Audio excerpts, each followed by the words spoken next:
Buenas tardes, ingeniero Miguel Ángel Inga Godiño. En esta oportunidad voy a realizar eh, el motor que escogí, es una licuadora.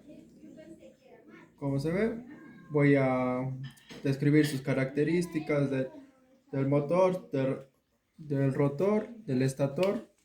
También sus esquemas voy a hacer. Y para ello primero tenemos que ponernos nuestros EPPs, ¿no, ingeniero? Para todo trabajo es importante ponernos nuestros EPPs.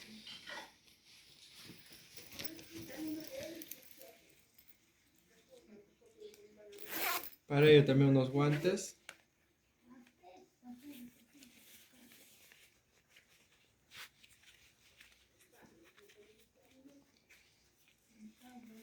También vamos a necesitar eh, el instrumento que es el multitester, que es esencial para un electricista, ¿no, ingeniero? Sin el multitester, un electricista no sería nada, ¿no? Para ello también vamos a necesitar las herramientas que es desarmadores, alicates, es cinta masking, lapiceros para ir anotando. Y como ve, ingeniero, yo ya la desarmé la licuadora que voy a hacer.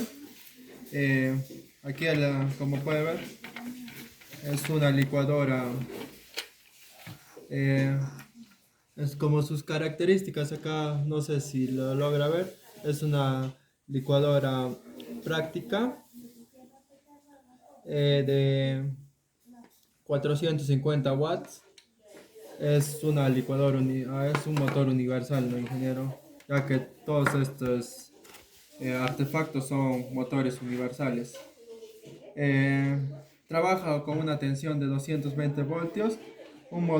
Su modelo es PLM 450N y su intensidad o la corriente en la que trabaja es 2,0,4 amperios, ¿no, ingeniero?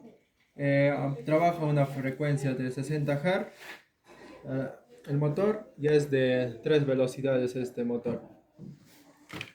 Eh, Más adelante yo le voy a estar explicando cómo es eh, su esquema y todo eso, ¿no, ingeniero?